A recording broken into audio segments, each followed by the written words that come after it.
Alam mo kung ano yung maganda kapag nasa probinsya ka? Yung parang sobrang layo mo sa problema.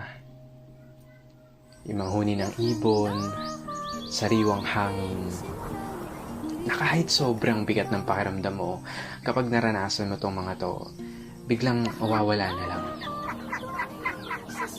Yung magagandang tanawin, tapos yung palaya na ginawa niyong palaruan ng mga kaibigan mo. Sarap talagang mumuhay sa probinsya, no? Yung para talagang napakalayo mo sa problema. Yung parang napakalayo mo sa malupit na sistema ng mundo. Na kapag nasa probinsya ka, mararamdaman mo talaga yung halaga ng sarili mo kesa sa iba. At mapapasabi ka na lang na there's no place like home or like probinsya.